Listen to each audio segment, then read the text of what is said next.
Quem somos? O que buscamos? A GeneOne apresenta o núcleo técnico operacional do maior centro de diagnóstico em genômica da América Latina. Somos especializados em exames genéticos de alta complexidade e medicina personalizada. Oferecemos o melhor da medicina diagnóstica para nossos pacientes e contamos com uma equipe de especialistas em genômica, biologia molecular e bioinformática. Temos à nossa disposição o que há de mais inovador para aumentar a efetividade do tratamento e qualidade de vida dos pacientes. Contamos com equipamentos de amplificação e sequenciamento de última geração e metodologia de análise avançada.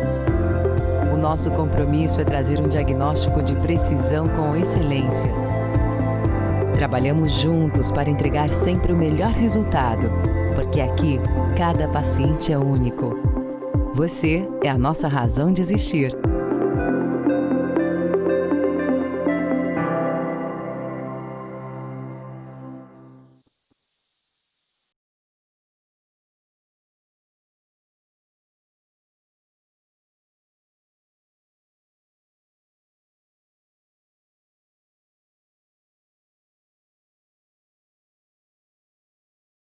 Então, eu sou a Michele, eu sou coordenadora do NAN e do time de análise da GeneOne. Para mim é um prazer estar aqui de novo conversando com vocês. E hoje a gente vai abordar um tema que é o sequenciamento de nova geração na prática clínica, tá? Então, primeiro, eu quis trazer todos os nomes que a gente se refere a essa metodologia, né? Então, nova geração, como a gente já tinha conversado na aula anterior, é porque tem o sequenciamento de Sanger, que foi inventado primeiro, por isso que esse ficou chamado de nova geração. Mas o que ele é de fato? Ele é um sequenciamento em massa, porque eu consigo sequenciar diversas regiões do meu genoma ao mesmo tempo. Ele é paralelo pela forma que esse vai ser sequenciado dentro da plataforma, e a grande maioria das plataformas de NGS realizam um sequenciamento por síntese. O que isso significa? Conforme a minha fita de DNA complementar, ela vai sendo formada, eu vou fazendo esse sequenciamento. Tá? Então, isso ocorre de forma conjunta, por isso que também é chamado de sequenciamento por síntese. Então, esse slide aqui é o mais complexo, que eu quis colocar em um único desenho, tudo o que é da parte do NGS para a gente explicar. A gente vai com calma, né, para vocês entenderem. Eu achei melhor, assim, explicar o passo a passo do que é o NGS primeiro, e aí depois eu vou mostrar para vocês as abordagens clínicas, tá bom? Então, vamos lá. A gente vai partir, então, nesse caso, de um DNA genômico íntegro. Primeiro passo que eu tenho que fazer para conseguir fazer o sequenciamento por nova geração é picotar esse meu DNA, fragmentar ele. E é importante vocês saberem que essa fragmentação ela é randômica, ou seja, aleatória. Eu não sei onde é que eu vou estar picotando, tá? Tem dois métodos mais comuns de eu fazer esse corte. Eu posso cortar o DNA com uma enzima, ou eu posso cortar ele de forma mecânica com vibração, tá? Então, tem essas duas formas de eu cortar.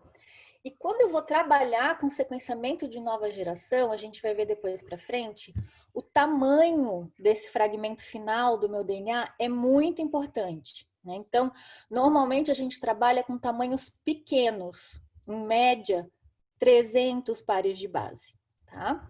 Isso é muito importante, é uma característica do sequenciamento de nova geração. A partir desse momento, eu começo a etapa que a gente chama de preparo da biblioteca. Né? Eu lembro quando comecei a ler os papers sobre sequenciamento de nova geração, para mim era uma coisa assim muito distante. Nossa, ele fica falando que vai preparar uma biblioteca.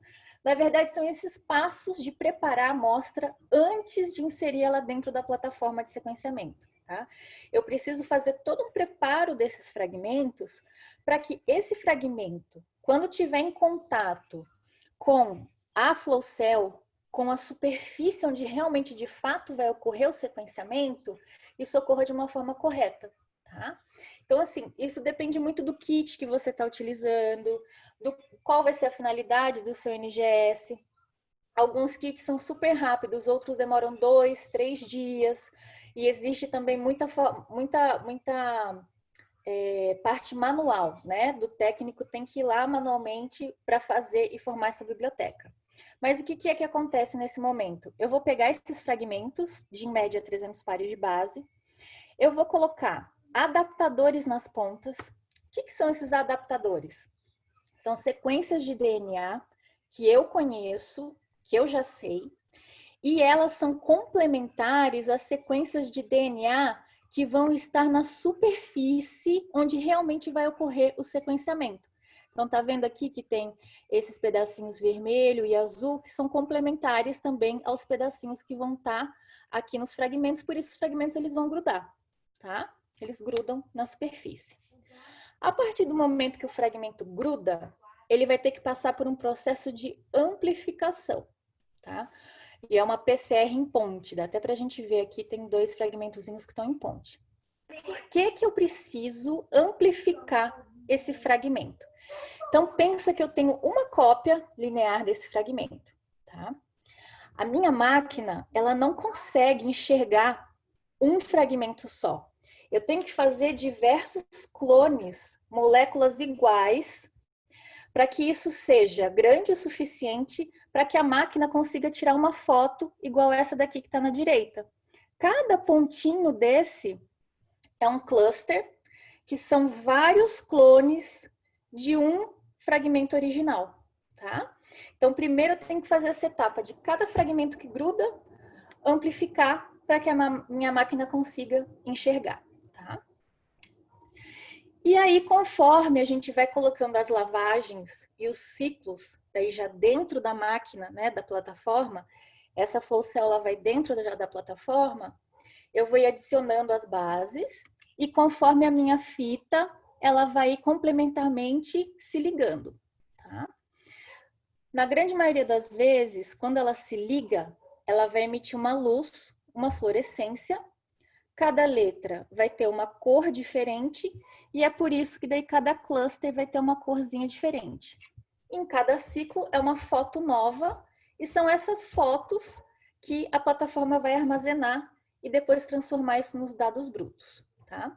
Então, de forma, né, bem genérica, né, esses seriam os passos anteriores ao teu sequenciamento pronto. Passar para o próximo slide. Bom, lembra que eu ia falar para vocês a questão do tamanho do fragmento de leitura, né?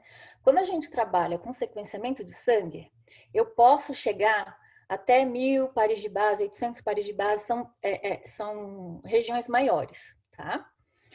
No NGS, eu tenho essa questão do tamanho.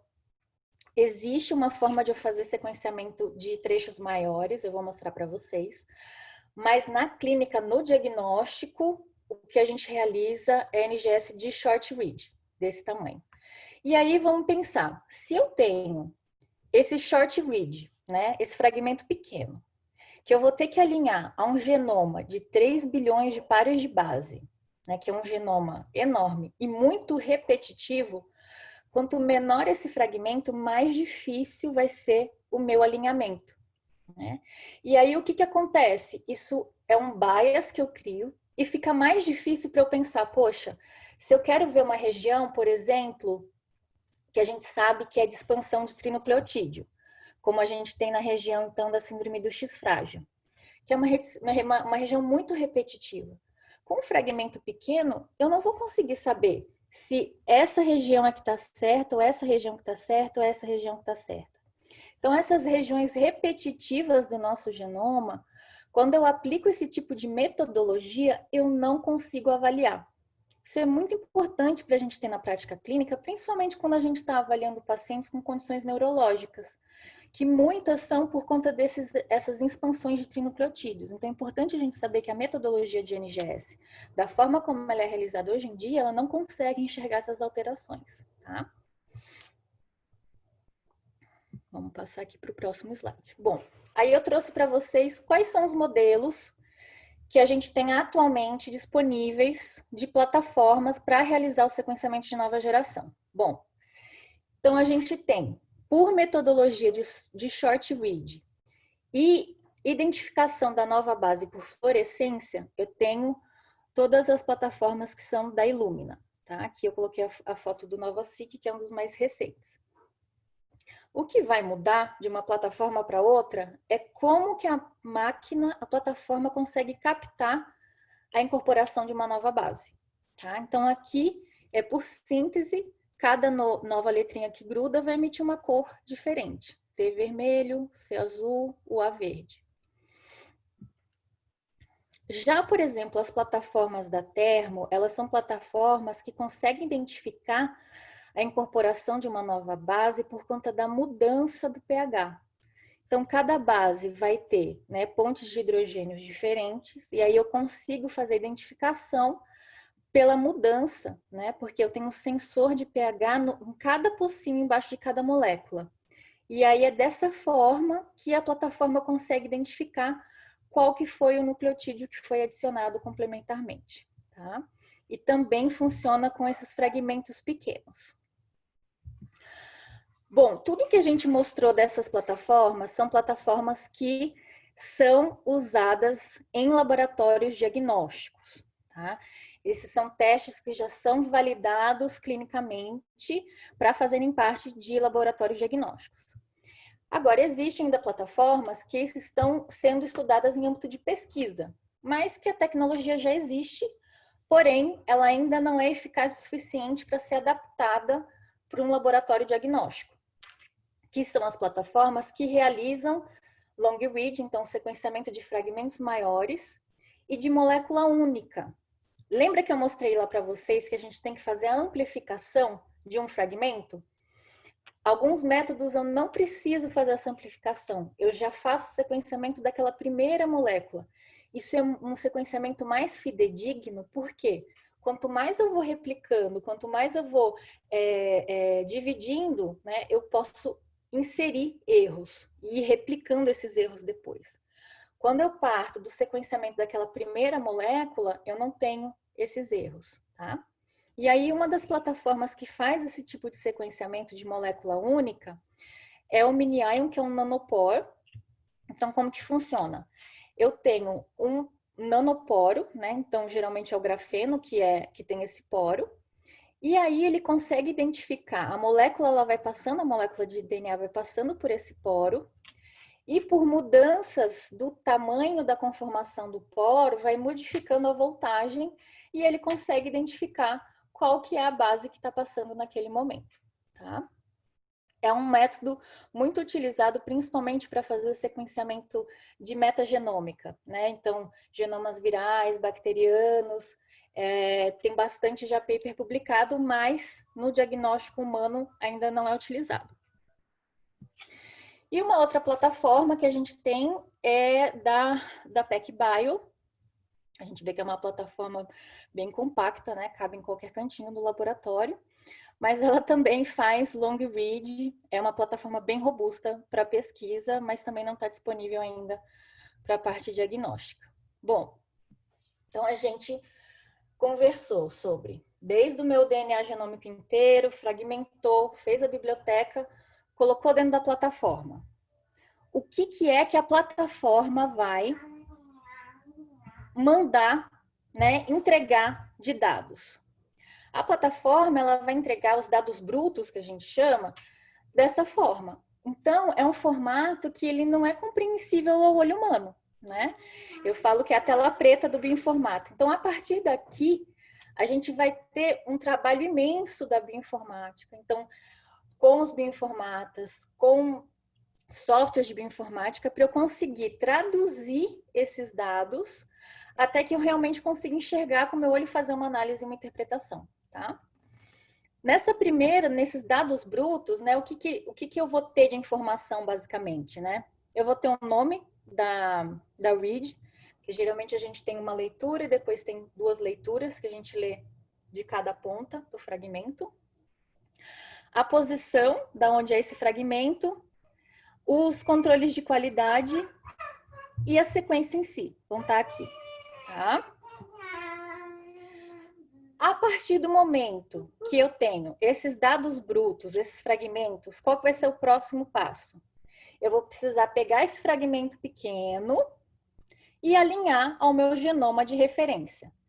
Esse é o momento que eu chamo do alinhamento ao genoma de referência.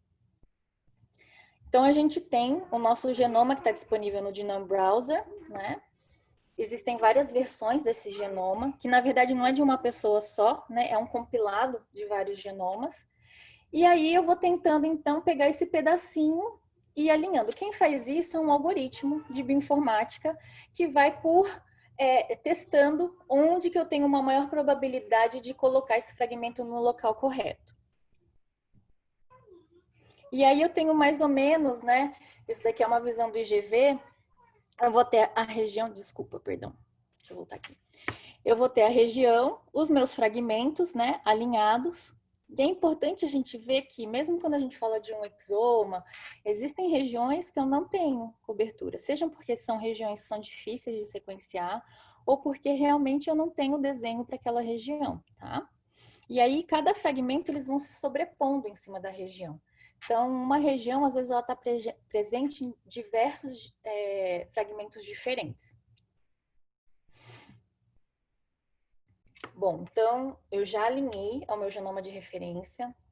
Agora, eu vou fazer a chamada das variantes. O que é a chamada das variantes? Eu vou chamar de variante tudo aquilo que sai fora da minha referência. Então, se no meu genoma de referência era para ter um A, e de repente no meu fragmento tem um G, aquilo é uma variante. Eu não sei se é uma mutação, se é uma variante patogênica, se ela é benigna, isso eu não sei. Eu só sei nesse momento que está diferente do meu modelo. Então, eu vou anotar aquela variante, tá? Depois disso, quando a gente faz essa anotação, é importante começar a usar filtros computacionais. Por quê? Quando a gente faz essa anotação do que de cada um de nós difere do modelo original, a gente vai ter, em média, mais de 20 mil dessas variantes, tá? Mesmo uma pessoa que não seja doente, qualquer um de nós que fizer um exoma, vai ter pelo menos essa quantidade de variantes. Mas não quer dizer que você tem 20 mil mutações, né? Quer dizer que são 20 mil posições que são diferentes do seu genoma, porque você é uma pessoa diferente daquela pessoa que está como modelo, tá bom? E aí você começa a fazer filtros para tentar diminuir, né? Peneirar mesmo essa quantidade de variantes. Então, você utiliza alguns bancos de dados para poder fazer essa exclusão. Então, por exemplo, a gente sabe que no DB-SNP tem variantes que são comuns.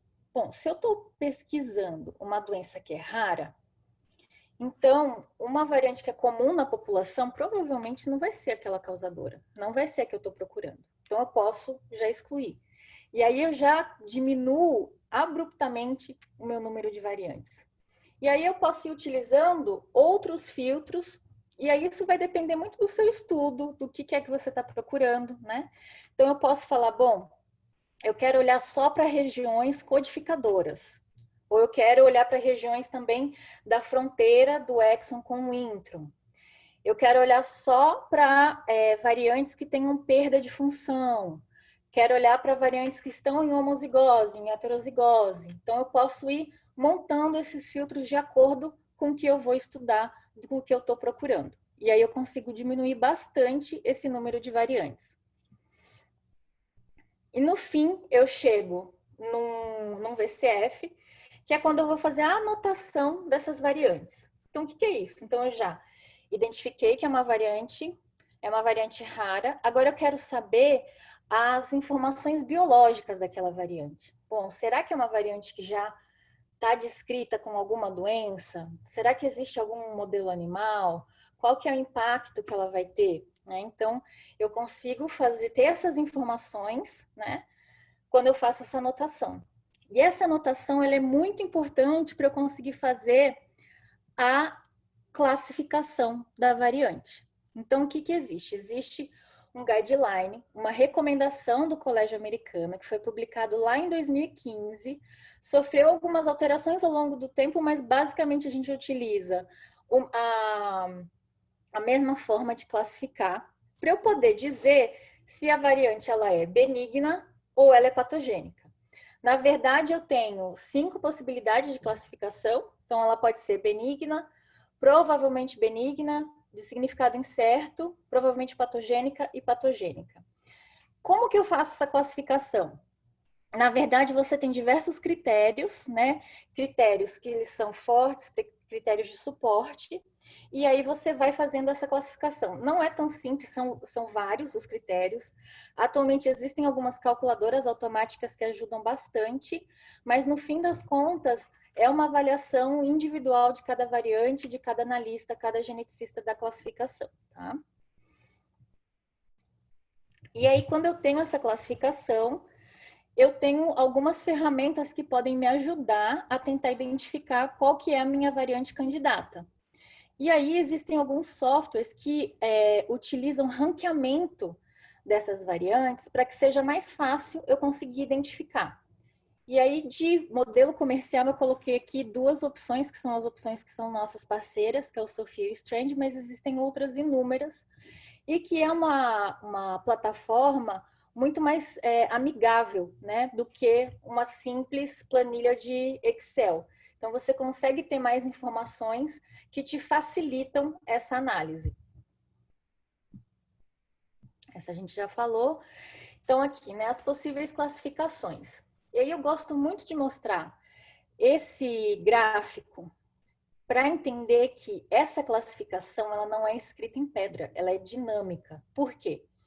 Ela é feita a partir do conhecimento científico daquele momento.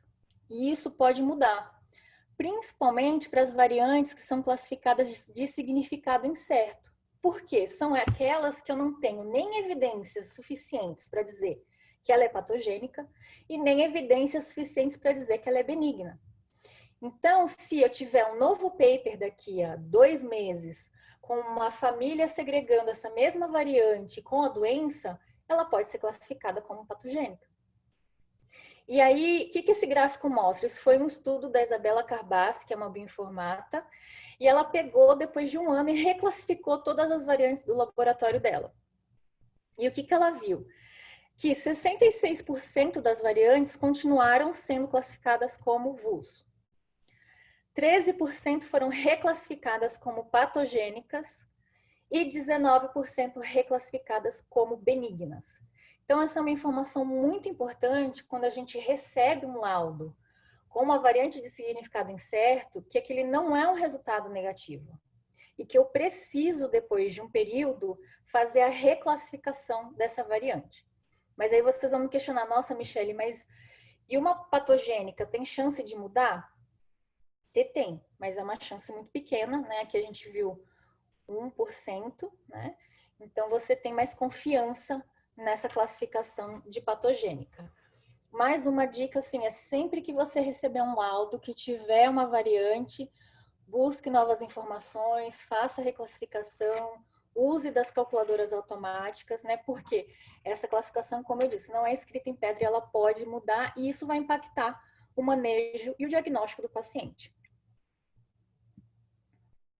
Aqui eu só trouxe um laudo, né? Geralmente, como a gente reporta um sequenciamento de nova geração, até para vocês saberem assim, bom, quais são as informações importantes que eu preciso ter quando eu estou olhando para um laudo de sequenciamento de nova geração que foi identificada uma variante. Eu preciso saber qual é o gene, eu preciso ter a coordenada genômica, tá? Então, a coordenada genômica é o que eu tenho de mais fidedigno para partir da minha pesquisa da variante depois. Eu preciso saber qual que foi o transcrito utilizado, saber qual é a alteração C ponto e P ponto, o RS quando tem, e a classificação, tá? Essas são as informações mais relevantes que eu tenho que ter já de bate-pronto de uma variante reportada. E também as questões de qualidade do sequenciamento são importantes. Então, por exemplo, aqui, cada base foi, em média, lida 152 vezes. Né? Isso vai mudar se é um exoma, se é um painel. No painel, eu espero que essa cobertura ela seja maior. Então, no NGS, quanto mais vezes eu leio, mais confiança eu tenho no meu sequenciamento. Se eu tenho uma variante que ela foi lida menos de 20 vezes, a chance dela ser um falso positivo é muito grande.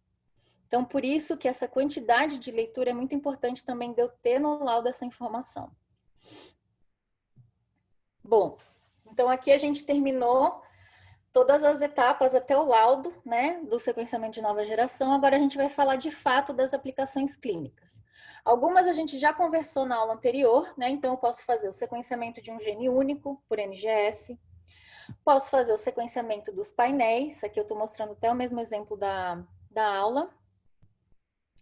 A gente pode fazer o exoma, que eu acho que foi o que trouxe realmente, né, o sequenciamento de nova geração para a investigação diagnóstica, né? Lembrando que o exoma ele vai ter o sequenciamento só das regiões codificadoras, que perfaz 1,5% do meu DNA total, porém é uma estratégia viável porque 85% das minhas mutações patogênicas vão estar nessa região. Ele é um teste que atualmente ele tem uma taxa de resolutividade de 50%. O que isso significa? Que para cada 100 pacientes que eu solicito um exoma, 50 vão ter um resultado que vão me trazer um diagnóstico e os outros 50 não vão ter um diagnóstico conclusivo. Seja porque eu não reportei nenhuma variante ou teve alguma variante de significado incerto. Então, o que é uma informação importante de quando eu recebo esse tipo de resultado, né? A metade que não resolveu o diagnóstico. Eu pedi uma reanálise, né? Uma vez que eu sei que a classificação muda, que genes novos são descobertos, né? Essa reclassificação, essa reanálise do exoma, já existem publicações falando que depois de um ano eu posso aumentar em até 18% a resolutividade do meu exame. Né? Então, isso, a partir do momento que eu já fiz todo aquele processo de sequenciamento, eu não preciso refazer isso. É só a parte da bioinformática que eu vou refazer, tá? O sequenciamento, ele não precisa ser feito de novo. É só a parte de quando sai a informação, o dado bruto em diante. Tá? Isso pode ser solicitado pelo laboratório que realizou o exame. Só passar aqui. Bom, eu mostrei esse slide também, né, que é o próximo passo. Então, eu fiz o exoma, mas eu também posso fazer o genoma, sequenciar meus 3 bilhões de pares de base. Não fazer essa separação, essa captura do exoma. Por quê? Quando eu faço essa captura, eu passo essa peneira, eu também não estou fazendo isso de uma forma 100% uniforme. Então, tem um bias de captura também.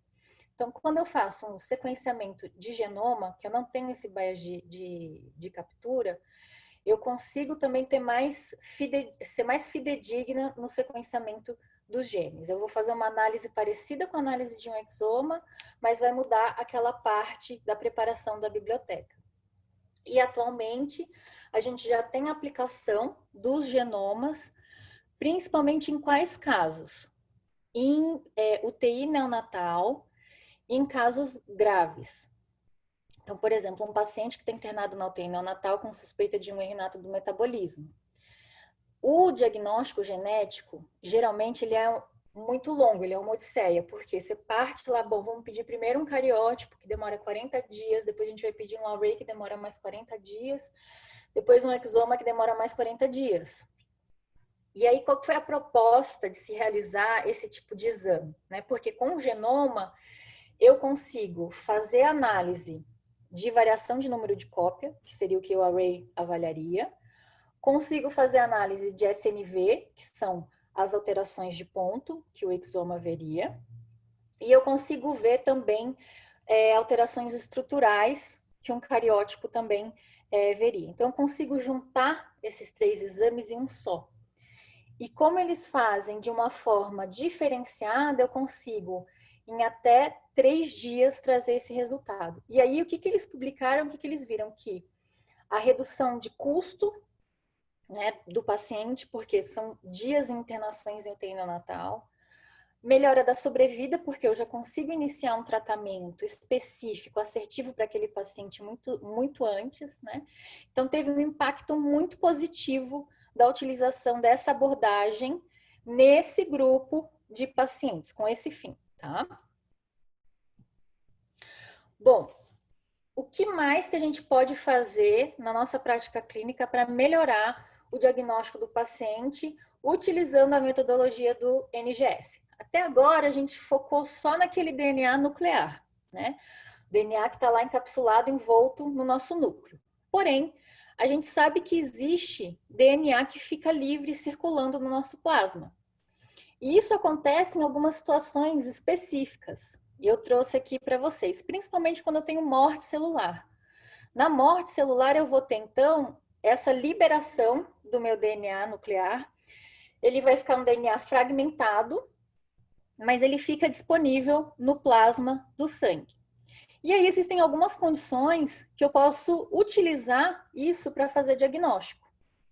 Então, uma das primeiras abordagens que a gente teve foi durante a gestação. Por quê? O que acontece? Na gestação da placenta, a gente tem a apoptose do trofoblasto, que é uma célula que é do bebê. Então, esse DNA que está sendo liberado, ele representa o bebê e ele fica disponível na corrente sanguínea da mãe. E isso vai acontecendo, né, vai aumentando gradualmente, né, do início da gestação, e logo depois que acontece o parto, esse DNA do bebê, ele já não fica mais disponível na corrente sanguínea da mãe. Um dos primeiros exames que utilizou, né, desse conhecimento foi a sexagem fetal. Então, que eles viram, bom, tem um marcador que eu só tenho no cromossomo Y. Se eu pegar o sangue da mãe e tentar pesquisar esse marcador do Y, se ele tiver lá positivo, com certeza o bebê é do sexo masculino. Se ele tiver ausente, ele é do sexo feminino. Então, foi dos primeiros exames que utilizaram essa abordagem. E aí, depois, com o tempo, eles perceberam que eu não tinha só fragmentos do cromossomo Y, né? Eu tinha fragmentos do meu genoma completo do bebê. Então, se eu conseguisse fazer o sequenciamento e saber dizer a diferença da contagem dos cromossomos, eu poderia dizer, por exemplo, se aquele bebê tinha alguma trissomia, que é o que a gente utiliza hoje em dia para fazer o teste pré-natal não invasivo, né? Principalmente para identificar as trissomias do cromossomo 13, 18 e 21. Porque eu consigo dizer, nossa, desse cromossomo, né, eu tenho material a mais. Eu sei que a mãe não tem síndrome de Down, então, muito provavelmente o bebê é que tem a síndrome de Down. Ele é um teste de triagem, ele não é um teste diagnóstico, mas ele tem uma sensibilidade e uma especificidade muito maior do que, por exemplo, as triagens bioquímicas, né? Então, consegue guiar muito melhor quem deve ou não partir para um diagnóstico invasivo. Uma outra possibilidade que eu tenho, né, ainda pensando nesse DNA livre, é quando eu tenho um tumor. Então, no tumor, o que acontece? Eu tenho células que têm o meu ciclo celular aumentado e também vão passar por esse processo de morte celular, liberando o DNA.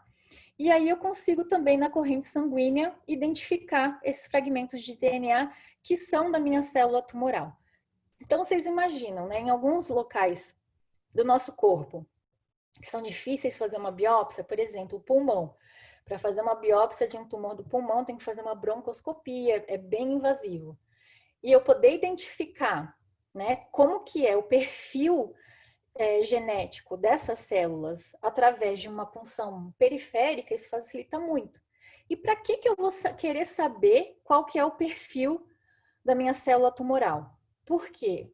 Atualmente existem terapias alvo. Dependendo daquele perfil genético da minha célula tumoral, eu sei que o meu paciente ele vai responder melhor para algumas terapias do que outras. Então, eu consigo fazer um tratamento personalizado do paciente. Tá? Uma outra possibilidade, que daí não é para guiar o tratamento, mas, por exemplo, vamos pensar no paciente que ele já passou pela cirurgia de ressecção do tumor, né? E aí está em acompanhamento. Como é que a gente sabe se esse paciente está em risco de ter uma recidiva ou não? Geralmente, essa recidiva ela é identificada através de um exame de imagem. Só que para essa massa ser visível a um exame de imagem, eu já tenho que ter um tamanho significativo, né? Se eu consigo identificar o DNA circulando já dessas poucas células que começaram a se desenvolver de um novo tumor, eu já consigo identificar esse paciente muito antes e consigo fazer um tratamento muito eficaz, né? Então, também pode ser utilizado, né, para fazer esse tipo de monitoramento. E ele é chamado, então, de biópsia líquida, essa forma de monitoramento e também da investigação para terapia-alvo. Essas duas formas de ação disponíveis, né, de diagnóstico, a gente ainda não tem como fazer o diagnóstico inicial do câncer através de uma biópsia líquida. Obviamente que é o que os pesquisadores querem chegar, né, mas no momento a gente ainda não tem essa tecnologia disponível. Aqui foi só que a gente conversou. Uma outra possibilidade, né, vamos pensar num outro quadro clínico. Vamos pensar num paciente que fez um transplante de um órgão sólido, aqui no caso um transplante de rim. Eu sei que vai ter na circulação desse paciente um pouco de DNA que é proveniente do doador. Porque, enfim, essas células aqui do rim também ocasionalmente vão ter apoptose, morte celular. Só que essa morte celular ela vai ser muito mais intensa se eu tiver uma reação de rejeição desse órgão. Então, se eu aumento a quantidade desse DNA do meu doador, eu consigo identificar muito precocemente, né, no início desse tipo de reação e tratar antes que eu tenha dano ao órgão transplantado. Então, eu consigo melhorar, né, o outcome da minha cirurgia. Então, essa é uma outra abordagem possível desse tipo de metodologia. Também trouxe aqui o sequenciamento do epigenoma. Então, primeiro, o que é epigenoma, epigenética? Então, a gente tem a sequência do nosso DNA, né, o A, T, C e o G. Algumas citosinas vão ter esse radical metil grudado, tá? Isso é chamado de metilação do meu DNA. Para que serve a metilação do DNA? Ela funciona como se fosse um interruptor de liga e desliga do meu gene. Então, eu tenho gene funcionando, gene que não está funcionando. Por que eu preciso ter esse tipo de controle? Vamos pensar. Vamos pensar que a gente tem um gene, ou um grupo de genes, que são responsáveis por fazer o crescimento do membro superior. A divisão dos raios, né? E aí é um gene que é muito importante estar funcionando na fase embrionária. Mas será que na vida adulta eu preciso desse gene ainda ligado, funcionando? Não. Então, ele sofre esse processo de mudança epigenética. Então, a gente viu isso em relação ao tempo, né? Que o nosso epigenoma ele não é o mesmo ao longo da nossa vida, ele vai mudar. E ele também muda por regiões. Então, vamos pensar numa célula, um neurônio. Tem uma função muito diferente de uma célula gástrica. Então, talvez nem todos os genes que estão funcionando no neurônio são necessários para funcionar na célula gástrica e vice-versa. Então, eu poder ligar e desligar os genes é muito importante. E existem doenças genéticas que são por alterações dessa marcação epigenética, né? Uma das mais conhecidas, a síndrome de Prader-Willi, a síndrome de Beckwith-Wiedemann, né? São doenças de alterações epigenéticas, com certeza. Tem outras doenças que também são por alterações epigenéticas, mas que a gente ainda nem conhece, porque esse tipo de sequenciamento, esse tipo de análise é muito difícil de fazer. Porque o sequenciamento comum de NGS, ele não consegue identificar esse tipo de alteração, ele não consegue enxergar esse radical metil aqui em cima, tá? Eu preciso fazer um tratamento, e aí existe uma conversão por bisulfito, e eu consigo identificar a citosina que não está metilada. E aí, fazendo esse sequenciamento do epigenoma, eu consigo, então, identificar. Mas eu preciso fazer um tratamento do meu DNA antes para conseguir ter essa informação. Existem outras metodologias, outras formas de se estudar o epigenoma, mas essa foi a que eu trouxe utilizando o NGS.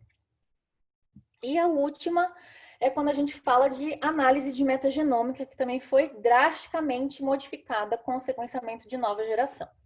Então, primeiro, o que é metagenômica? Metagenômica é quando a gente vai estudar o DNA de uma amostra, e essa amostra, ela pode ser uma amostra, por exemplo, de água de um rio, né, para saber se ela está contaminada ou não está contaminada, do solo, de fezes, dentro da medicina, né, qual que é a cultura de amostra que a gente pede e solicita com mais frequência? cultura de urina, né? Então, tem um paciente que está com uma queixa de uma infecção urinária, eu vou solicitar uma cultura de urina. E aí, qual que é o objetivo de eu fazer uma cultura?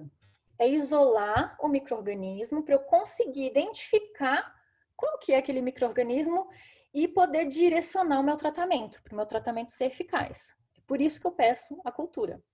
Quanto tempo demora uma simples cultura de urina? 7 dias, você já está quase terminando o antibiótico quando sai o resultado, né? Ali, errou, vamos ter que começar lá tudo do zero.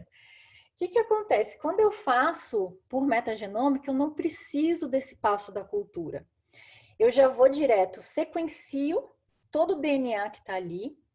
Eu já sei, né, o DNA, esse DNA é um DNA viral, esse é um DNA de fungo, esse é um DNA de uma bactéria, e já consigo dizer quais são os micro-organismos que estão nessa amostra, né? E aí, pensando, né, dentro da prática clínica, né, um momento que seria muito importante eu ter essa resposta de forma mais rápida. Então, vamos pensar num paciente crítico dentro de uma UTI com um quadro de sepse. E aí, geralmente, o que a gente pede? Uma hemocultura, cultura de ponta de catéter, mas você tem que pedir para que é que você quer que pesquise, né? Você já tem que ter uma hipótese diagnóstica também.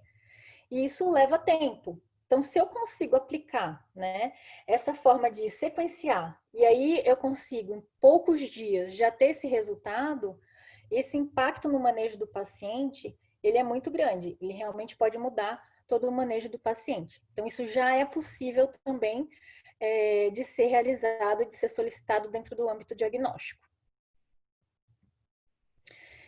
Eu acho que esse é o último. Eu falei rápido, né? Nossa, agora é 19h44.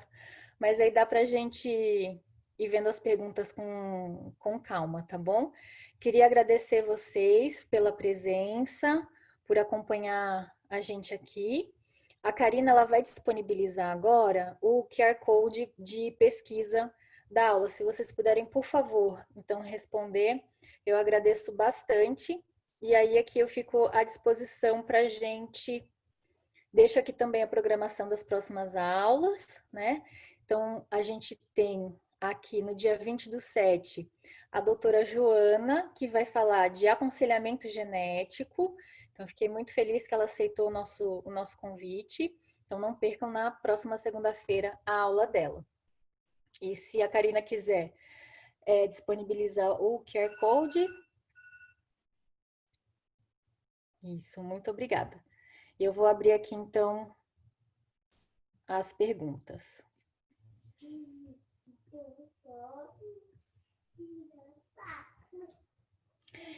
O participante anônimo colocou: existe um número mínimo de nucleotídeos para eu sequenciar? Então, lembra que a gente falou do tamanho do fragmento? O tamanho do fragmento é a quantidade mínima, tá? Não sei se era essa a sua dúvida. A Karine Risério: boa noite. Quando se deseja fazer uma reanálise do exoma, após alguns anos, o custo dessa análise costuma ser o mesmo ou inferior? Karine, isso vai depender muito da prática do laboratório. Mas como você não precisa fazer toda aquela parte de construção da biblioteca, de sequenciamento, tende a ser um valor menor, tá? Então, depende da prática de cada laboratório, mas geralmente é um valor menor. O Leonardo Castro fez a pergunta: biópsia líquida? Sim, alguns exames eles são desses que a gente falou, né? De estudar o DNA circulando, são chamados de biópsia líquida, por eu não precisar fazer uma biópsia invasiva. Essa biópsia líquida, a Lilian Canal agora perguntou: essa biópsia líquida está disponível para monitorar pós-tratamento? Se sim, como eu faço para solicitar? Para qual laboratório envio? Estou no interior do Rio Grande do Sul. Lilia, esses dados mais técnicos a gente pode te encaminhar depois em separado. Mas sim, né, como a gente falou, eu posso fazer o monitoramento também do paciente após o tratamento com esses exames. E depois a gente te encaminha em separado por e-mail, tá bom? A Deise Obispo perguntou: as ferramentas de classificação das variantes são open source? Qual é o input? Deise, eu não coloquei aqui para vocês, mas existem algumas calculadoras que são gratuitas, sim. Tem o VarSome, eu posso depois deixar escrito para vocês, e o Intervar, que são as que a gente mais utiliza. E aí o input é tanto a coordenada genômica, né, que eu mostrei para vocês que tem que estar no laudo. Se tiver o RS da variante, também pode colocar. Em algumas você também pode colocar o C ponto, tá? Mas sempre tem que tomar bastante atenção se você está utilizando o mesmo transcrito, porque às vezes se você pegar um transcrito diferente daquele que está no laudo, pode dar diferença, tá bom? Mas são gratuitas e são abertas sim. O Eduardo Figueiredo. No caso de DNA fetal livre no sangue materno, a análise do exoma tem que ser confirmada depois com teste invasivo? Essa técnica é a mesma coisa que SNP e essa análise já está disponível na prática clínica para DNA livre fetal? Ótima pergunta, Eduardo. Eu acho que quando eu falei do teste eu não deixei muito claro, né? Então, assim, o que a gente tem de disponível atualmente? É um diagnóstico de triagem, não é diagnóstico, para as principais trissomias. Então, não é um exoma, tá? É um teste de triagem para cromossomopatias. E aí existem metodologias que são simplesmente por contagem. Eu tenho a mesma quantidade de DNA do cromossomo 21. Então, é um teste com baixo risco. Eu tenho mais quantidade de DNA do cromossomo 21. É um teste de alto risco. E alguns métodos, além de contar, também diferenciam pelos SNPs o que é o DNA do bebê e o que é o DNA da mãe. Nem todos os testes fazem essa diferenciação. Alguns sim realizam. E aí o que muda? Muda que eu tenho muito mais especificidade, né? Para poder dizer o sexo do bebê, para poder dizer, né, essas alterações das trissomias. E aí, assim, se eu preciso fazer um exoma na fase pré-natal, para diagnóstico, ele não é feito pelo sangue materno, tá? Aí eu faço ou por uma cordocentese, que eu vou pegar então sangue do bebê, né? Eu tenho que daí analisar as células do bebê, tá? O DNA do bebê é diferente. Deixa eu ver a próxima pergunta. O André Carneiro. Parabéns pela apresentação, obrigada. Na presença de duas variantes patogênicas no mesmo gene, o NGS é capaz de identificar se elas estão incisas ou entre as... Nossa, André, ótima pergunta. Caso não seja possível, qual a técnica recomendada? Esse é o nosso grande dilema que a gente tem quando está analisando para investigar uma doença que ela é recessiva. Então, eu preciso ter essas duas variantes em trans, cada uma em um cromossomo, né? Então, assim, se as variantes elas estão próximas, ou às vezes no mesmo, dentro daquele tamanho do fragmento, se eu abrir o IGV, eu consigo dizer, olha, essa daqui está nesse fragmento, essa está em outro. Só que se elas estão um pouco mais distantes, eu não consigo dizer, pela metodologia do NGS, se está em cis ou em trans. O que geralmente a gente faz para tentar identificar? Você faz uma análise de segregação da família.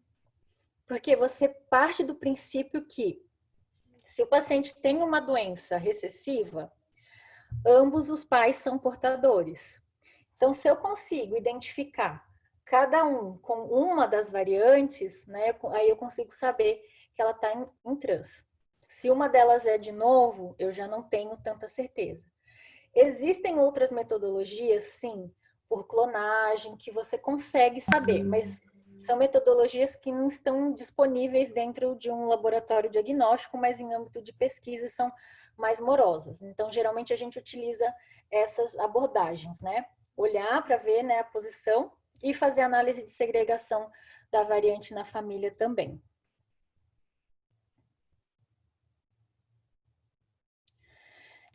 As pessoas aqui estão perguntando mais da parte dos exames, aí a gente responde depois em separado, tá bom?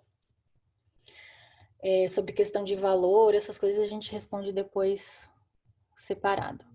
O Max, acho que tem mais tempinho para aqui. O Max perguntou, na análise metagenômica, a análise é apenas qualitativa? Como ter certeza que aquele micro-organismo identificado é responsável pela infecção? Ou se faz aquele apanhado de tudo que é DNA ali na esperança de identificar algum DNA suspeito? Então, Max, geralmente é porque você vai ter a localização de um patógeno que ele não é comum, né, que esteja. Então, ele vai ser o causador, por quê?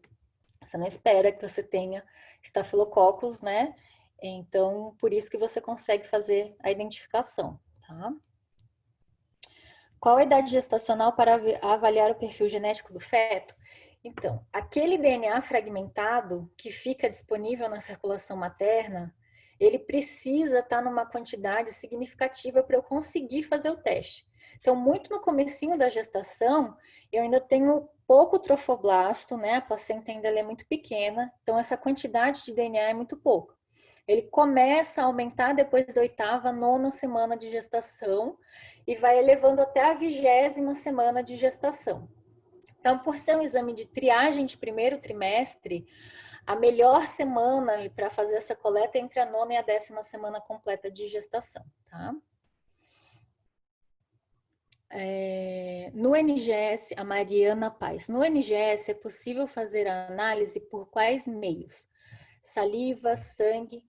Então, o NGS eu posso fazer a análise do DNA a partir de uma amostra que eu já tiver validado. O mais comum é fazer através de uma punção de sangue periférico. Mas você também consegue fazer por saliva, por suave. Você pode fazer também por... Deixa eu pensar aqui outros meios.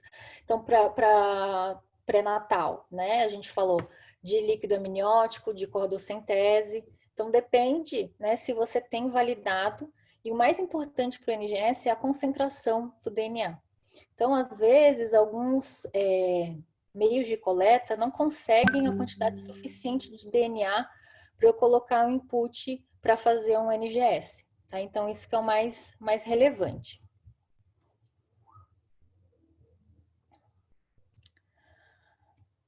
Vamos ver outra pergunta.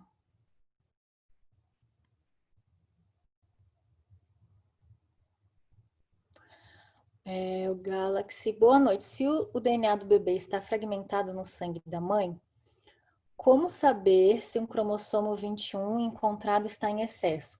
Da mesma forma que a gente faz a análise a montagem do nosso genoma, eu vou pegando aqueles pequenos pedaços fragmentados e alocando eles nas regiões.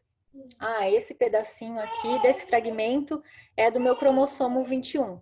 Então eu vou colocando, né, cada um na sua casinha, até que eu vejo que eu tenho mais fragmentos de um determinado cromossomo. É da mesma forma que eu faço o alinhamento, tá?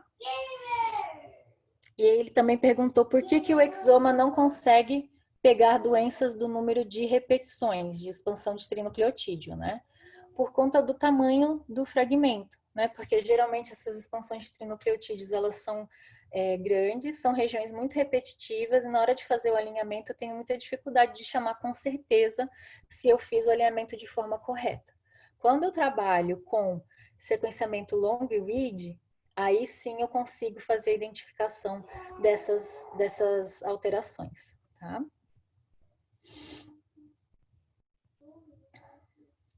Eu tô pulando aqui porque tem algumas perguntas que eu acho que a gente responde depois em separado, tá bom? O Everton perguntou, a questão da classificação da variante no período de 1 ano após realizar o exoma é bastante significante. Como é feita esta solicitação para análise atualizada de bioinformática? O paciente é quem vai atrás? O médico é quem vai atrás? O laboratório é quem informa? Existe ou existirá uma legislação para isso? Everton, perfeita a sua colocação. Não existe no momento ainda uma legislação, tá? De quem que é o responsável por fazer essa solicitação, quem que é o guardião dessa informação.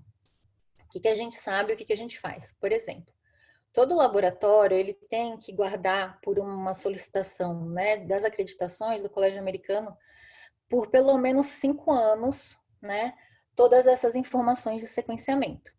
Depois disso, o laboratório ele não tem mais essa obrigatoriedade. Por quê?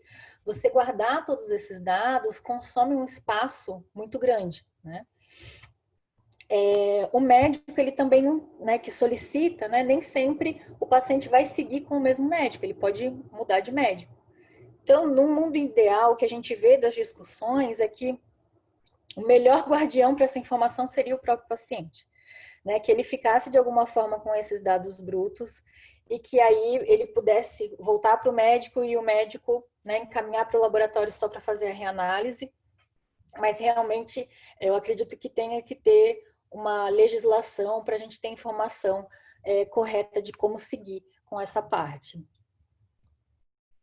O Vandré perguntou: existe uma obrigatoriedade de reclassificação da VUS e comunicação ao paciente por parte dos laboratórios comerciais?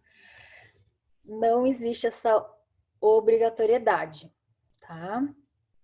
É uma coisa que, obviamente, se o laboratório, né, consegue identificar essa mudança, né, ele recontactar principalmente o médico que solicitou, né, porque também ele vai trazer, às vezes, uma informação que o paciente, né, não tá apto para receber naquele momento. Mas não existe essa obrigatoriedade, tá bom? A Priscila perguntou: qual a aplicação prática em doenças raras? É preciso uma suspeita ou existem painéis? Priscila, ótimo. Então, assim, quando eu já parto de uma hipótese diagnóstica, eu posso pedir ou o sequenciamento do gene único, se é uma doença que só tem um gene, ou eu posso pedir um painel. Só que em algumas situações, eu estou diante de um paciente, por exemplo, que tem atraso no desenvolvimento e dismorfias, mas que não são características de uma síndrome, eu não tenho um diagnóstico, né? Aí, nesses casos, eu posso solicitar o exoma. Acho que a gente chegou aqui no final do nosso horário. O restante das perguntas eu vou mandar depois individualmente, tá bom? Queria agradecer muito a presença de vocês. Muito, muito obrigada por toda a interação. E a gente se vê, então, na segunda-feira com a aula da doutora Joana, tá bom? Muito obrigada, um abraço, boa noite.